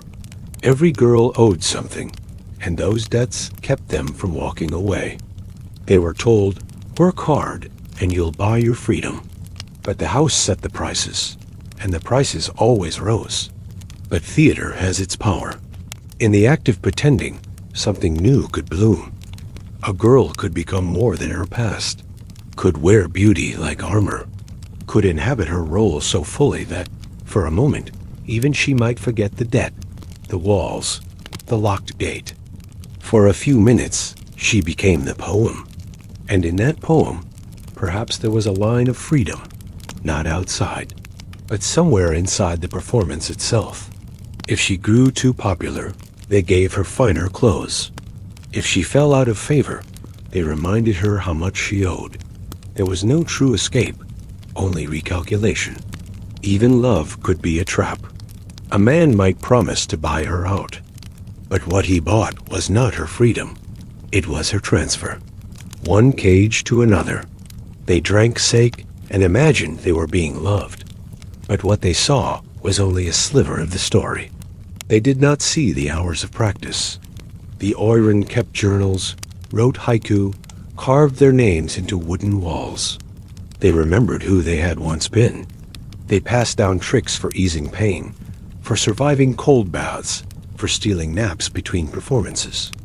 It was made of stories, of obligations, of repetition. It wound back on itself, wrapped tighter with each passing year. But even inside that labyrinth, a girl could trace the walls with her fingers. She could learn its curves, its seasons. She could find small ways to survive, and even moments to shine. The prison held her, but she filled it with light. Not always, but sometimes. And sometimes, that was enough. They whispered legends about girls who had escaped. And in this way, they built something strange and beautiful inside the cage. They made it livable. They made it soft. They made it their own. The years of training, the hidden bruises, the tired smiles, the aching feet in wooden sandals. They didn't see the girl who went back to her room and wept when the fan cracked in her performance, knowing she'd be punished for the mistake. They didn't see the cost of the kimono they admired, or who would pay it. And some stayed simply because they had grown afraid of the sky. The district gave structure, purpose, even if it was gilded with debt and wrapped in lies, not with a clang, not with a slam, but with a sound like silk falling to the floor. And yet the control was total. It came in softer forms, in contracts, in customs, in expectation. It came in the form of makeup, applied daily to make a girl look like someone else. It came in the rhythm of daily life, the schedules, the ritual greetings, the endless bowing, the countless tasks and rehearsals. It came in the way everyone outside the district pretended not to know what was inside. And in the way some women inside learned to pretend they liked it. Inside, she would be washed, renamed, and redressed. Even her memories, if she was young enough, would start to take on the perfume of Yoshiwara, until the place seemed to bloom inside her like a narcotic lotus. In between the acts, they found each other. Behind closed doors, they whispered real names. They shared rice cakes and stories. They unpinned each other's hair and rubbed sore feet. And in those hushed hours after midnight, when the shamisen had fallen quiet and the lanterns burned low, they dreamed together of places beyond the wall, mountains, fields, the smell of fresh straw in a barn. Some of them dreamed of love. Some dreamed only of sleep. Her old name, her real name, was locked away like a pressed flower in a forgotten book. It would fade, and she might never open it again. The beauty of the district was deliberate. It was an illusion crafted not just to lure customers, but to trap those inside it. Everything was beautiful, so no one would ask why it also felt like a cage. Paper lanterns threw warm light against the shoshi screens, turning silhouettes into living brush paintings. Perfume hung in the air like mist. The sound of shamisen music drifted like fog down the alleys. And at every turn, there were girls, dressed in such layered, embroidered splendor that they barely seemed human. They were too perfect, too still, too trained, too adorned to leave. Every flower house had its own rules, but debt was the common thread that stitched the entire district together. The cost of a girl's clothing, training, food, shelter, and even the name she was given. These things were not gifts. They were tallied. She owed the house for the kimono on her back, the hairpins that crowned her head, the elaborate schooling in poetry, music, and etiquette. The more beautiful she became, the more skilled and desirable, the deeper the debt she carried. Each smile came with a price. Each silk sleeve was another stitch in the tapestry of what she owed. And because it was beautiful, it was also harder to leave. Some girls did try. It's hard to say when a dream becomes a prison. There is no clang of iron bars in Yoshiwara, no chains, no guards. And yet, despite all this, there were moments, strange, unnameable moments, when the girls still found ways to make it their own. The men who visited rarely saw any of this. They saw the stagecraft, the illusion. Debt was not just a number. It was a system of control. And yet, in the creases of this system, in the quiet folds of each day, something human still survived. Some of the most elegant rituals of the Oiran's life, the parades, the appointments, the way they walked with such practiced grace, all of it was theater. And so, the labyrinth was not just made of silk. There was a mirror in every room of the flower house, not for vanity, but for practice. It reflected the lines of a girl's walk, the tilt of her head, the smallest flick of her fan. But the mirror did not show the girl herself. In its stillness, a young courtesan learned how to smile without showing teeth, how to bow with just the right slowness, how to laugh delicately, never loudly, how to appear desirable, yet distant. The mirror taught posture and poise, yes, but more than that, it taught containment. For some, it became a companion, a place to rest their gaze when they needed to gather themselves. For others, it was a reminder, not of who they were, but of what they had become. There were stories of older courtesans, after a long evening of performances and clients, staring into the mirror in the lamplight and whispering the name they were born with, just to hear it again. Not in images, but in feeling. A girl might stare and feel the weight of years to come. The same steps, the same gestures, the same rooms. Or, rarely, she might see something different. A glimpse of change. A path winding beyond the gate. A lover. A garden. A child. The mirror gave no answers, only reflections. But sometimes, that was enough to keep someone hoping, as if the mirror might remember it too. But it was a place where a girl could confront the edges of her life. It was the only object in the room that offered no flattery, no deception. Everything else, the makeup, the music, the stories, was a veil. But the mirror waited, silent and clear. And in its silence, a girl could sometimes find the strength to go on. Not because she liked what she saw, but because she could see it clearly and still choose to continue. To be an Oiran was to hold everything, sadness, weariness, even joy, in a vessel of stillness. Quiet, private, and often painful, but real. And for some, that small moment of reality was a kind of salvation, a reminder that somewhere, beneath the layers, there was still a person, still a name, still a face not entirely defined by what others paid to see. It reflected the rooms as they truly were. No music, no laughter, just tatami and fading scent. But something that hovered near it, like the scent of the sea in a city street, or the memory of snow in spring. The mirror could not offer escape, but it could reflect small moments of softness. The way a girl smiled to herself when she remembered a childhood song. The way she hummed while folding silks.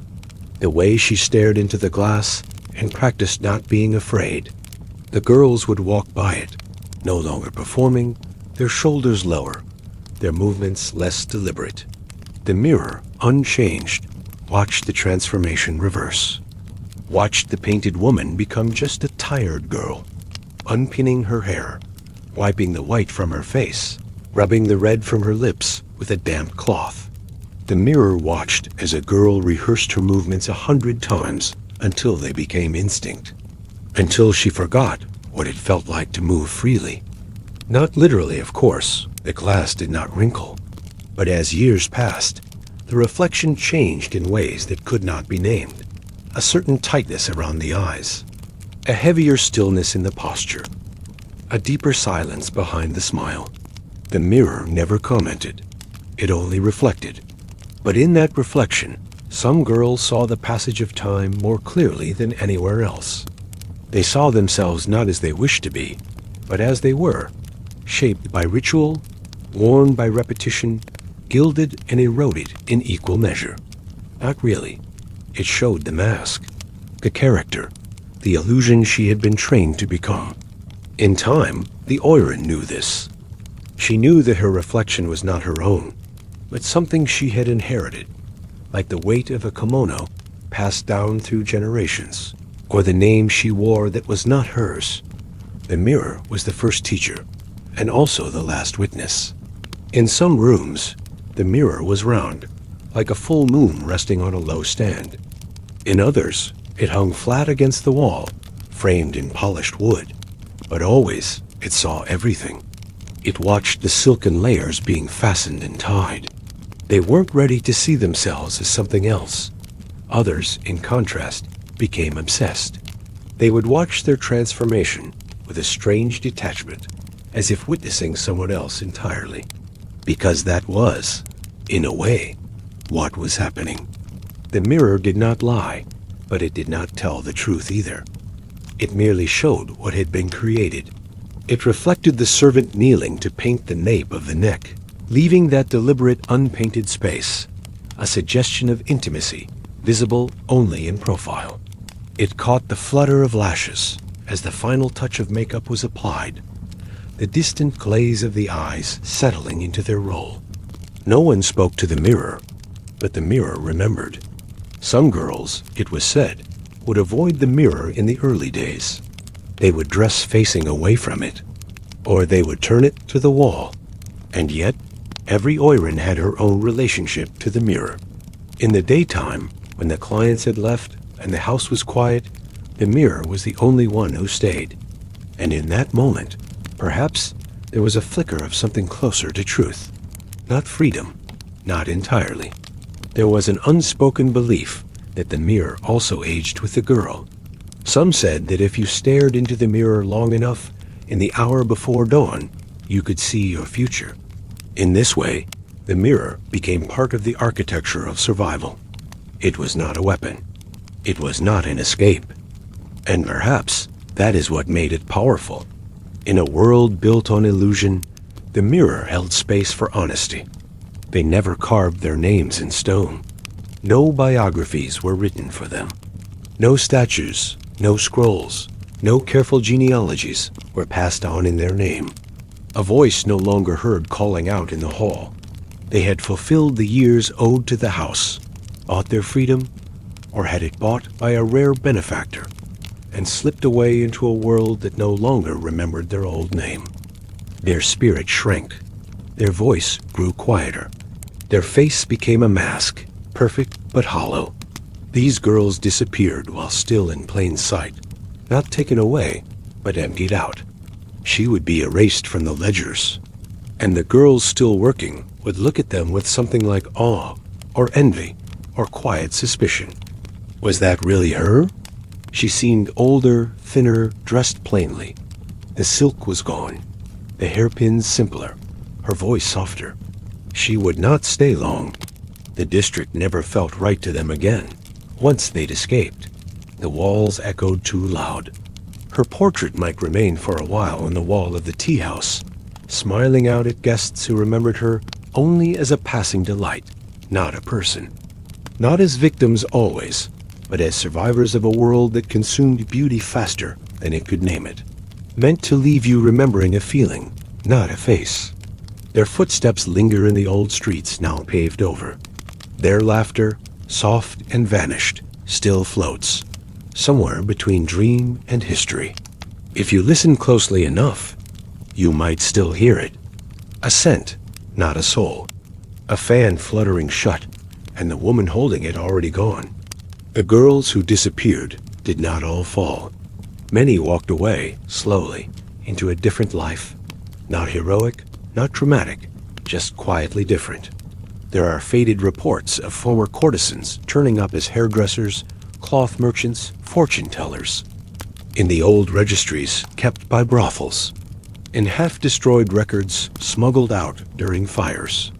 In the margins of samurai diaries, where a name might appear, briefly, remembered not as a person, but as an indulgence.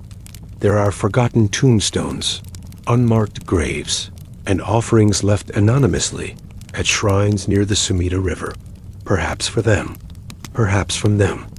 Some changed their names again, married minor officials, bore children who never knew the full truth. Some tried to write memoirs, although few were ever published. The ones that survived were often rewritten, censored, or dismissed. A woman's truth, especially one shaped in red light lantern glow, was never deemed credible. And then the picture would be taken down, replaced by another girl, another name. A handful married. Others became madams, climbing from servitude into management, still confined, but now in charge of the chains. Most simply left no trace. A comb left behind on a lacquered box. The scent of white plum perfume still lingering, even though the girl who wore it had long since been sold again, or spirited away, or claimed by illness or silence. In a world as tightly wound as the pleasure quarters, disappearance could take many forms. These objects are small, almost weightless, but they carry the weight of presence. They whisper of someone who once lived behind a screen door, under painted blossoms, whose footsteps tapped against wooden floors late at night. Someone who laughed once, who dreamed, who vanished. They came in waves, then vanished like breath on cold glass. The girls who disappeared behind the painted walls of Yoshiwara. Sometimes they were noticed only in absence. A futon no longer turned down at night. Some girls left because their time was done. More often, the disappearance was less formal. A girl might run away, chased by dreams, desperation, or fear, only to be caught and returned, or never found again. A girl might fall ill and be removed to the infirmary, the kanzenba, where fevers lasted for days, sometimes weeks, and few asked questions about what happened after. Whispers of girls who fought back, who disobeyed, who lost their value and were discarded, or sold off to more brutal places, far from the polished walkways of Yoshiwara. Places where there were no silks, only ropes, no poems, only commands. Or a girl might simply stop being spoken of, as if she had never been there at all. Some vanished inside themselves. They smiled, danced, painted poems with their eyes, and told stories with their steps, but over time, they faded. There were darker whispers, too. Whispers of those who fell into the hidden rooms beneath the brothels, punishment chambers, confinement cells. Even in the best of circumstances, when a girl left on her own terms, she was leaving behind a name that wasn't hers. Sometimes the girls returned to visit. They would come as guests, rare, wealthy, no longer property. Some tried to start over in new towns. And yet, traces do remain. Even today, archaeologists working around the old Yoshiwara district occasionally find personal items. A comb, a bead, a hairpin lodged in clay. And still, in the deep folds of Tokyo's memory, the women of Yoshiwara leave shadows. You may not remember their names, but that was part of the design. The pleasure quarters weren't meant to preserve. They were meant to dazzle and erase. And so, the girls who disappeared remain half-real. Their stories echo in the silences between written records. The rain had finally stopped by the time the lanterns flickered to life in Yoshiwara.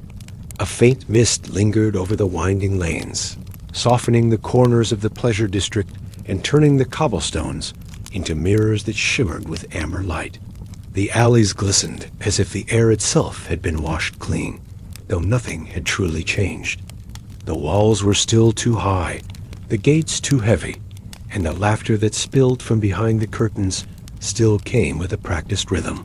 But tonight, in this brief pause between showers, the world felt like paper-thin silk delicate, breathable, easy to tear. You walked those streets like a poem no one dared to speak aloud. They practiced your posture in secret, copying the way your feet slid across the floor, or how your voice dropped ever so slightly when delivering a compliment. You were their future, whether you wanted to be or not. And behind their wide eyes was a question none of them dared to ask. What does it feel like to disappear while being looked at by everyone? Your hair was coiled high and heavy, a crown built not for comfort, but for spectacle. The wind rattled the bamboo blinds. Far off, someone played a flute-soft wandering notes that sounded like they had lost their way. You thought of the girl you used to be, before the gate closed behind you. You remembered how she used to stare at the clouds and imagine her name in the sky. Now, your name was known by many, but spoken only in rooms like this. Rooms you couldn't leave. Dozens of ornaments clicked and shifted with every step, each one catching the lamplight like a shard of the moon. It had come from your younger brother, or maybe your mother, you weren't sure. You couldn't bring yourself to read it. Sometimes the past was too loud. Sometimes even paper could burn. Your kimono was wrapped tight across your frame-layered, weighted, extravagant. You waited for the next night, and the next, and the next. Outside, the mist gathered once more. Somewhere in the city, someone recited a verse about moonlight on a river. You closed your eyes. You knew how that poem ended. It ended like all the others, with the sound of footsteps fading away. They spoke of business, of battles, of books they had never read. They praised your elegance. They asked what poetry you liked. You gave them answers that felt just out of reach, an artful blur of truth and invention.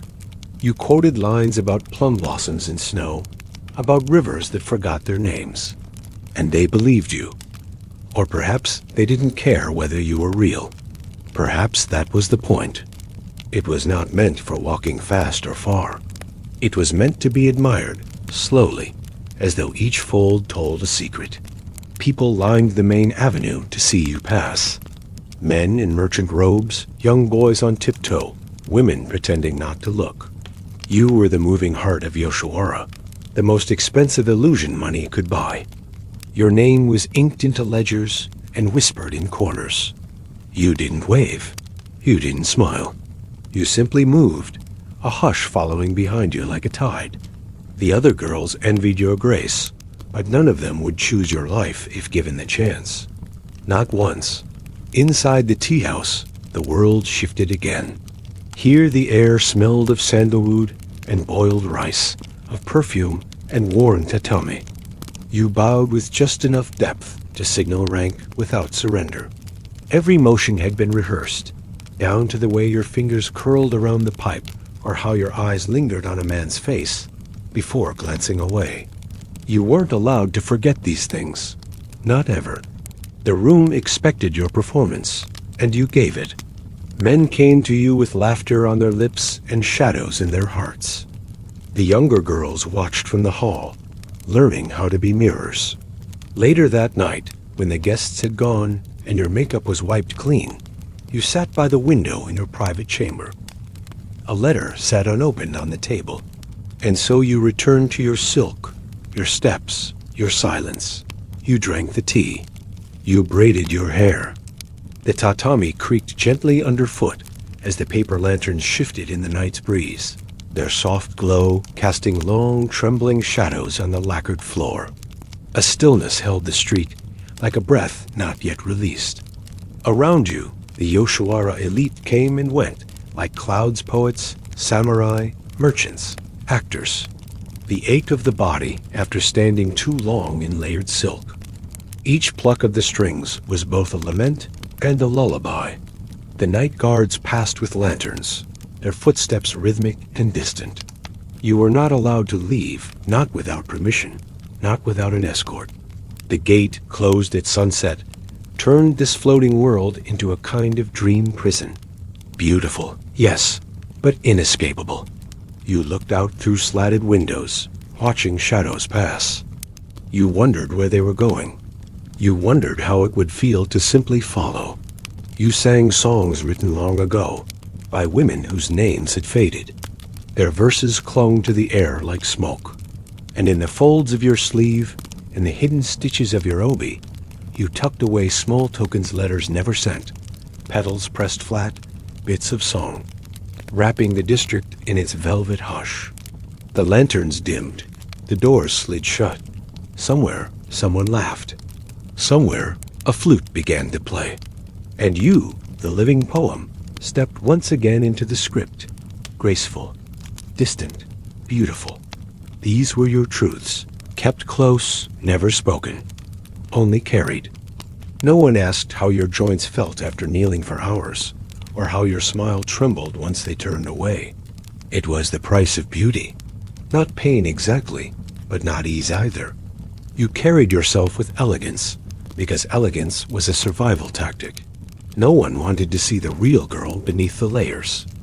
The transformation was so complete. You had become the ideal. And yet, the person beneath had grown fainter. You tried to remember what your voice sounded like when it wasn't being sweet. When it wasn't performing, that girl belonged to you alone. And even you weren't sure when she last stepped into the light. No one asked if you had time to write your own verse. She saw you the way you once saw others, tall, composed, distant. You wanted to reach out to her. Tell her it was all a performance, that she should keep a small part of herself untouched. But you never did. There was no language for that kind of honesty here. Only gestures and poems and smiles like painted masks. There were journals hidden in drawers, scraps of thoughts written in secret, some of them dreams, some of them memories, some of them names you never said aloud. You ate quietly, always aware of posture, of pace. Hunger became a background rhythm, like the sound of drums from a distant festival, always there, but never interrupting the melody. Sometimes you imagined they were still with you, just beyond the paper walls, watching, whispering. You wondered if they too had waited between performances, staring at a dim corner, trying not to fall asleep in full makeup, waiting to be remembered, or at least to be seen. The cold sting of hair oil on the nape, the endless calculation behind every nod. You learned to move like water, because anything rigid would break. You memorized how to guide a man into believing his night with you was something sacred. You became the shape of his longing, and still, it was you who carried the weight when he left. They admired you the way one might admire a cherry blossom, fleetingly, beautifully, and never completely. They scribbled haiku about your glance, your gait, the way you poured tea, but none of them ever knew you. They only knew the reflection you gave them. You could hear the distant clatter of Geta sandals somewhere beyond the inner walls, like echoes from a poem half remembered. In this world, silence was thick and made of many layer silks brushing against bare skin, the soft slosh of water poured from porcelain jugs, the hush of breath held behind a fan. This was not the kind of silence that begged to be broken. It was the kind that swallowed words whole. You lived inside a poem someone else had written, and you performed it with each bow, each motion of your hand, each practiced smile. Their world was one of scrolls and ink, fan-shaped paper marked with careful strokes. But yours was skin and hours. In the quiet hours between guests, you practiced shamisen. Outside, the canal reflected the moon in soft pieces. They compared you to poetry, but they never asked what it cost to become a poem. The room smelled of incense and camellia oil. Your hair, heavy and carefully arranged, pulled at your scalp. Sometimes, a younger girl would brush your sleeves as she passed, pausing with eyes wide. Your meals were delicate, ceremonial. Little dishes arranged like art, but they never filled you. At night, as you unpinned your hair and wiped the colors from your face, you looked into the mirror and sometimes didn't recognize who stared back. You weren't a prisoner exactly, but neither were you free. And still, the night came softly, always softly. The garden had grown quieter as the years wore on. What had once been a place of flickering lanterns and laughter had settled into something gentler, a hush that softened the edges of things. You could still hear the water flowing in the shallow channels between the paving stones, but it no longer sang. It simply moved, whispered at the gates, requested in letters, inked into poems. It hung in the air like perfume, like the last note of a shamisen song. But names, like all things, fade. The younger girls carried names that sparkled like new lacquer, bright and proud, but without the depth of the ones etched over time. An older man, perhaps, who remembered his father speaking of the old ways. A woman traveling alone, drawn in by the hush. They would sit across from you and ask no questions. They would simply let the room be what it was, a place suspended between beauty and forgetting. You would pour tea, and they would drink it. And for a brief moment, you were not a performance, not a remnant, not a shadow. You were the poem itself, quiet, unfinished, and still being written. You watched them perform their gestures too precisely, hold their smiles too long. They hadn't yet learned the art of withholding, of letting silence do the work. You wanted to tell them that mystery was more powerful than beauty. That stillness could be seductive, but those were lessons that had to be lived, not taught. So you sat quietly at the edge of the room, your presence a soft reminder of something deeper, slower, and sadder than they had yet known. And in that stillness, you moved too, like a memory that refused to leave. Just a chest tucked behind a sliding panel, filled with poems, letters, fragments of fabric, old combs. Keepsakes from girls who had come and gone. You had added your own over the years. A hairpin with a missing petal, a folded note from a guest who never returned, a scrap of your first kimono. Together, they formed a kind of collective memory, a quiet chorus of women whose lives had once unfolded under the same roof.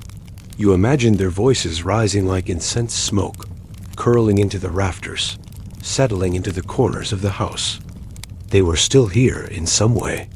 You carried them in your posture, your gestures, your pauses. Each time you poured tea or tied an obi, you honored them. Your steps followed familiar routes through the tea house and courtyards, past the rooms where others now lived the life you once performed so perfectly. Electric lights had replaced lanterns, and the scent of grilled meat now masked the perfume of sandalwood. But within the gates of the old district, time still moved at its own rhythm. Seasons came not in weeks, but in silks peach blossoms in spring, deep indigo in summer, rust and crimson in fall. Winter brought whites and silvers, and the quiet rustle of fabric that sounded like snow falling.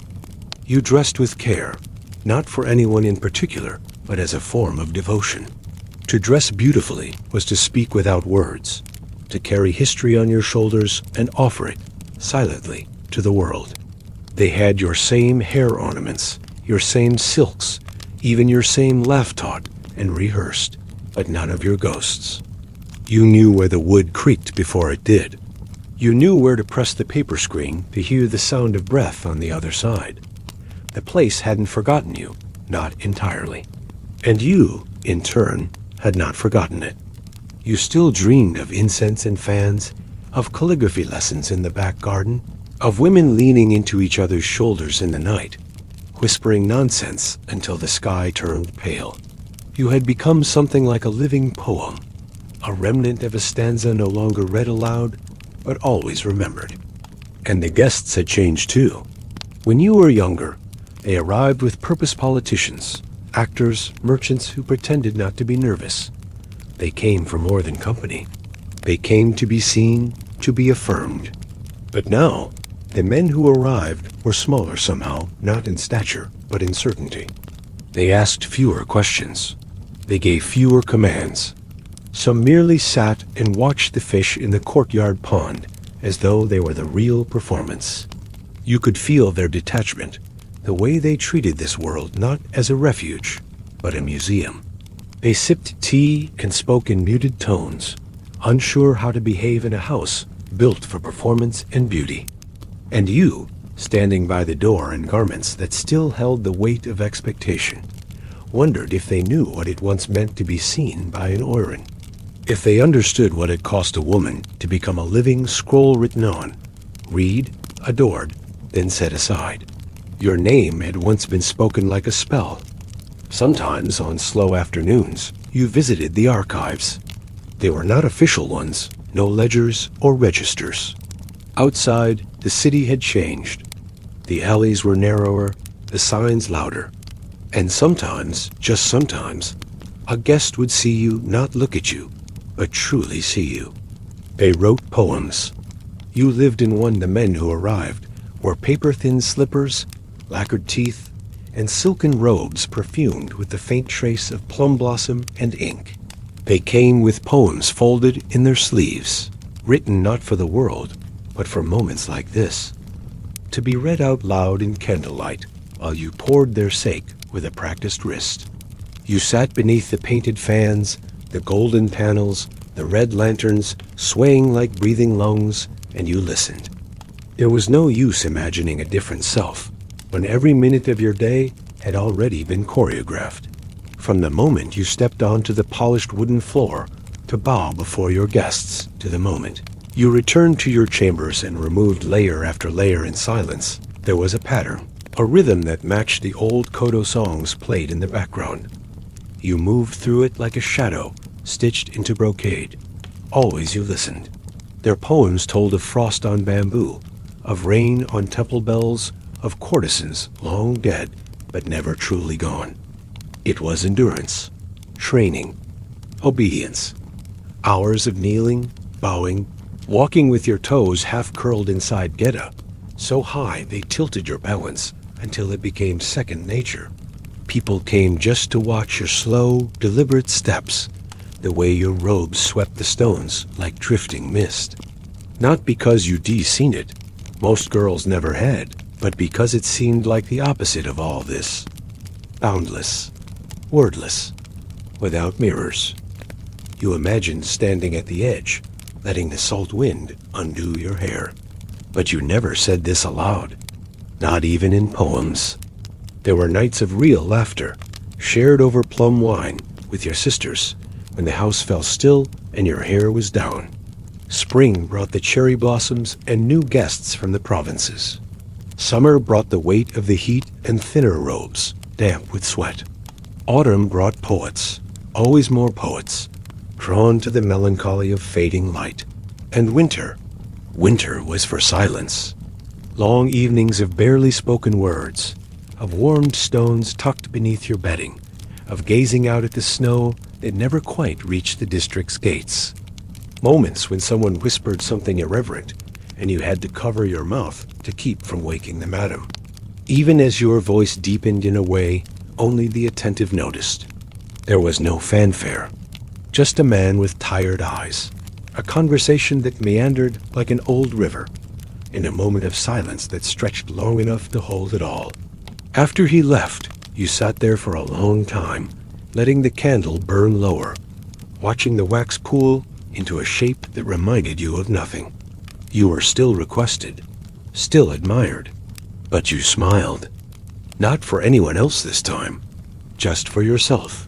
But you knew the day would come when the invitation slowed, when the madam would begin training the next girl in the rituals you once learned. You weren't afraid. You had lived the poem, after all. They had only read it. Moments when you danced, not because you had to, but because the rhythm called you. Those nights passed too quickly, but they happened. And in your memory, they shine brighter than any lantern. You wore 12 layers that night, and each had its own story. There were whispers about what your patterns meant, how your sleeve designs foretold your mood, your rank, your affiliations. But you never confirmed or denied them. Mystery was part of the performance. You were not a woman anymore. You were a mirrored dream, a walking calligraphy of desire and distance. You could balance tea, incense, conversation, and emotion all at once. That was your art. That was your poem. Others only recited theirs. It went something like, "They paint our faces so we won't cry." No one knew who wrote it. Maybe no one did. Maybe it was just born from the air, the incense, the clatter of geta on stone. But every girl you knew could recite it, word for word. Especially the new ones, before their voices grew too quiet. "Where are you from?" They'd say, though you knew they didn't mean it. They meant, "Make me feel something." They meant, "Let me forget." A girl tried to pluck one out once, and you stopped her with a small gesture. "It wants to stay?" you said. That night, a poet compared your stillness to a crane in snowfall. He wrote it on rice paper and left it on your table like a tip. You still have that scrap, folded inside your pillow. And so you did. You told them about moonlit fields you never saw, brothers you didn't have, lovers who waited in dreams. You told them stories the way poets do, not to convey truth, but to wrap it in silk and perfume. Sometimes you even believed your own words for a few seconds. Sometimes your eyes would glaze over and you'd know you'd succeeded. You smiled when you were supposed to, nodded with soft understanding, and laughed in that faint, feathered way you'd perfected years ago. He came and sat with folded hands and simply listened, not to you, but to the room, to the hush of sliding doors, the clink of porcelain, the faint breeze that slipped beneath the paper screens. Even after your guests left, even after your attendants unpinned your ornaments and helped you undress, even after the candles were blown out and the curtains drawn, your mind kept moving. Like a paper boat in a stream, you'd lie on your back and watch the ceiling shift in the dark. You'd remember the faces you'd seen, the way one man's voice cracked on a syllable, the exact warmth of the sake pot against your fingers. These things mattered in ways that nothing else did. He visited only once. When he left, he bowed lower than most. You remember that bow more vividly than anything he said. Sometimes silence tells you more than language ever will, and yet you didn't envy them. They wrote about beauty, but you lived inside it. The Yoshiwara district at night was a poem in itself, not just metaphorically, but structurally, rhythmically, almost mathematically. The streets were narrow stanzas, winding and closed off, and the girls like you were verses recited again and again, each with a slightly different tone. The paper lanterns overhead flickered with the wind, each one a hanging syllable of red light. The canals that curved through the district shimmered under the moon like unwritten ink. The men passed through, line by line, hoping to find the line that would move them, and then forget it as soon as they stepped back into the world beyond the gates. You lived in a house with thin walls and many mirrors. The mirrors were meant to remind you of how beautiful you were, but you had long since stopped looking into them with expectation. Now they were simply part of the performance, reflecting your painted lips, your lacquered hair, the layers of silk that rustled like water when you walked. Each morning, a girl would come to your room and kneel to paint your face, not speaking unless spoken to. Her hands were steady. She knew the slope of your nose, the angle of your brows. You were not her first painting of the day, and you would not be her last.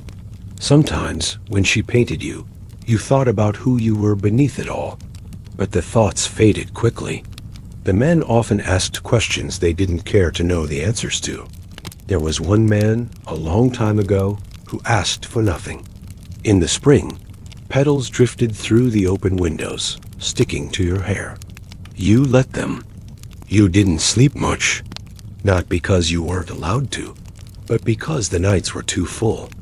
They said you were lucky to be an Oiran, the highest of courtesans, a living treasure. But luck had little to do with it. The Oiran procession was a ritual of impossible grace. You walked through the crowds not as a person, but as a symbol. Behind your eyes, sometimes you thought of the sea. You had a favorite poem, though. One passed between courtesans when no guests were around.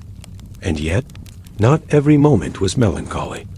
The seasons passed with a precision that mirrored your own routine. You began to age, but not visibly. Your face remained frozen in its painted perfection, even as your knees ached more when you knelt.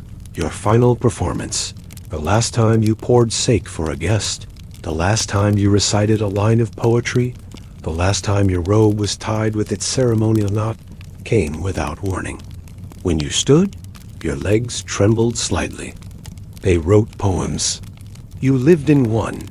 There is a kind of silence that wraps itself around the past, not just the kind born from absence, but the kind born from too much having happened. In the hushed stillness of Yoshiwara's memory, you could almost hear the echo of hairpins tapping lacquered trays, of sandals brushing gravel, of slow, practiced laughter lifting like smoke into lamplight. It's all still there, somewhere, The poise, the calculation, the illusion, and even as the years peeled away, the paper walls and the rooms fell quiet. Some trace of you, the Oiran, still lingers in the lacquered corners. Outside, men wrote about you in verse. They wrote with trembling brushstrokes about your sleeves and your glances, about the way your steps seemed to make no sound, and about the scent that trailed behind you like the fading tail of a comet. The men who came to you often brought verses, folded slips of silk with calligraphy, praising your beauty, your wit, your unattainable lure. Behind the scenes, your day was carved by ritual. When you watered the tiny bonsai tree by the window, when you shared a quiet joke with another girl while no one watched. Perhaps a younger girl, watching carefully, learning not just how you moved, but how you endured. Or maybe one of the older attendants who silently poured your tea and looked at you with a kind of tired understanding. Those glances, brief as they were, became small lifelines, reminders that under all the layers, someone still knew you were a person wearing a poem, not becoming one. When you walked, alone, in the early fog, and let the sleeves of your robe trail in the damp air, you performed when grief sat in your throat like a stone. You had no husband, no children, no property. What you had were stories, some told in whispers, some held tightly in your own memory, where no one else could see them. And maybe, in your later years, walking down a quiet path far from the district, someone passed you and paused. They looked at your face a little longer than necessary. Something about your posture, the way your eyes moved, slow and knowing. They wondered, but they didn't ask. And you, who had once been the living poem, simply kept walking, because that was the bargain. To become an Oiran was to promise yourself to the story, not the self. You could be written about, painted, remembered, but not fully known. Your mystery was not just your power, it was also your protection. Because in the mystery, no one asked too much of the truth. These were moments the poets never saw. These were the verses you wrote with your body, with your breath, with your waiting. You woke, often before dawn, and your body was readied by others. And that, in a strange way, was freeing. Not the calligraphic ones handed to clients, full of delicate metaphors and layered meanings, but private ones.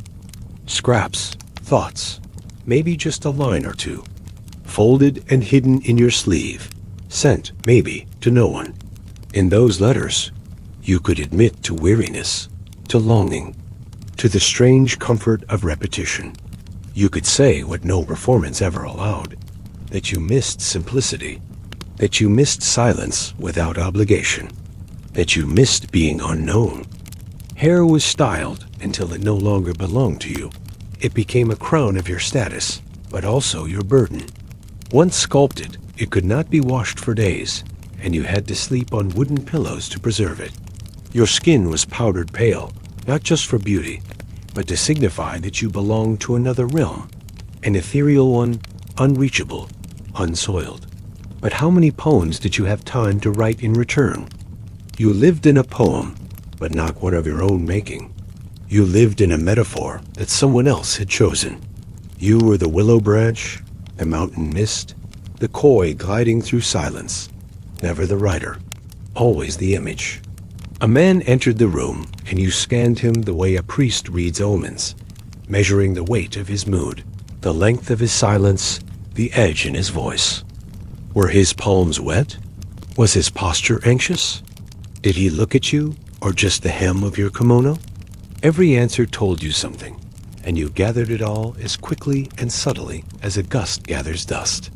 This was not just courtesy, it was survival. But they didn't know, not really. What they wrote was the flower, not the root. That was the real art, to speak as if each man was the moon, and you were simply reflecting his light. And to do so without breaking, even when your thoughts were elsewhere, even when your bones ached, even when your time with him was the same as the time with the last, and the one before that. They wrote poems about your beauty, but you lived the long hours required to prepare it. They praised your grace, but never the aching weight of layers wrapped around you, or the pins that pulled against your scalp. The poets loved your image, but you, living inside it, knew it wasn't love that kept the lanterns lit. It was discipline. It was labor. And it was performance. You had to read before you could even be seen. Not just pages, but people. The most expensive illusion in Yoshiwara was not your face or your body.